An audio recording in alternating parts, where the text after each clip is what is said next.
talking about signification, you're talking like yes, no. What's the no of the father? There's the child, and he's going for the mother's breast, and the father comes in and says, "Come here, baby," grabs the mother and says, let's go play, and pushes the kid away. And so the kid experiences the no of the father. There's signification. He doesn't have a word for it yet, but he knows that this big burly guy comes in and mom's gone. So right there, you've begun to develop a boundary as an infant. And from that point on, you begin to develop boundaries that are these minute, tiny little yes, no's, yes, no's, yes, no's. It's binary. And it grows. And then you're dealing with concepts, and then you're dealing with structural you're dealing with codes of law and societies. And so when you say a dichotomy between, a rich guy and a poor guy, that's like so far up this, up the line. Right. I'm not talking about that. Signification works at a very low level and carries all those biases. You're talking about a personal decision. I'm not talking about baby had no decision. That baby was exposed to a yes/no situation, and it learned. This is what the big burly guy was. Yeah, he began to. Yeah, before he said, "I'm gonna kill dad and take mom." Right. Right. But that's why Lacan came along with Freud. He liked Freud because Freud allowed you to talk about signification for Lacan, though Freud didn't do it. And he developed a whole system, which is really interesting. But see, that's a very different thing than this really. French psychologist? Yeah. Yeah. Well, when we're way up there in society, obviously there's been an alchemical process where there's a million chemicals in each side. Well, there's right? history too. Right, and so when we have like red states, blue states, well, both political parties in the United States have been throwing shit into their following for 100 or a couple hundred years now, right? And so, if the Democrats want abortion, then the Republicans just say, okay, we're going to be against that, okay? And so it's not that they have this firm belief about abortion, they just want to be opposite, right? And what do you mean? They have a firm conviction. Okay. But it also requires a firm blindness. Right. There's insight and blindness. Every time That's you have right. an insight, if you take a side and say, this is what's right, you're blinding yourself to, by calling something wrong, you've selectively chosen, right and wrong. If Right. you want to get way up there like that. That's right. Let's take take the Nazi thing as an example. When Hitler came along, he was able, in Weimar Germany in 1923, he was able to engender a psychic epidemic that overtook the German people, because in the 20s they were on their back. I mean, they were having hyperinflation. It would take a wheelbarrow of bills to buy a loaf of bread and stuff like that. I mean, it was really miserable in Germany when Hitler came up.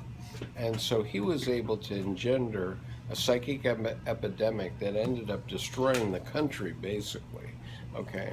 And it wasn't just the 12 years that he was in power, it was also the 10 years before that. And so it was a quarter of a century before that got worked out of the system, right?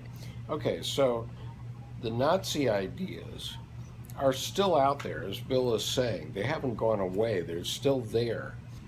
Let's say Bannon thought that he could engender such a psychic epidemic again. And so he was trying to promote that. He's trying to promote it still on Breitbart. But the difference is, now you had a event in Charlottesville, and all of a sudden then it fizzles, okay? Because we've learned a few things as a species in that time. And as Americans, we've learned a few things. And so we're going to morally react to it differently as a group, as a major group. Okay, so I'm not saying that there aren't individuals who are just as committed to Nazism as Adolf Hitler is. I'm just saying But that that's- we're not all as susceptible to that psychic epidemic as the Germans were 100 years ago. See, that's the beauty of the ideal of democracy, because it allows all those conversations to exist. And when you have these elections and stuff, if it's actually an open, free election, everything, you know, all those things will be expressed eventually somehow, and it'll all mutate around. And it'll never just be one group of people saying, we're right and everybody else is wrong, fuck you, and kills them. You know, you'll always, but you've got to preserve that democratic process without it. Well, even if it's not a fair election, Bill, because, I mean, even if you would argue that the 2016 election wasn't fair because it was I somehow, would never argue that. no, but if it was, if ultimately it's found that it was Russia affecting our election. Just one election. Yeah, but the point is, everybody in the United States was affected by this election one way or another, whether it was legitimate or not. Okay, and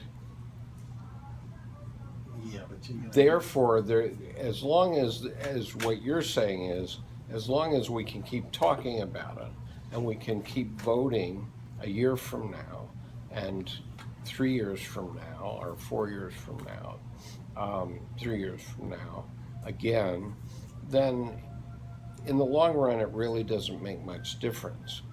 But what Michael Moore was worried about a year ago when he did this rough cut documentary in 11 days that said, you know, this is what's going to happen if Trump is elected. Well, actually, none of that happened. I mean, it was a fear of the left at that time, but the reality is that our institutions are more durable than that. We don't know yet how much more durable, but so far they have proven to be more durable than that. And so as long as this discussion keeps going back and forth, and there keeps being elections, and we keep being able to have this conversation in this restaurant, as opposed to being worried about whether the secret police are going to watch us, and Because the social organism is alive, you know. Yes, If somebody it- wants to put a muzzle on it or something and capture it and kill it, you know, that's not gonna work. you know. yeah, that's a good. Then- I like that term. Social organism is alive. That's yeah. So that's what my whole. I think the social organism can run just as amok as an individual. Sure, it Well, can.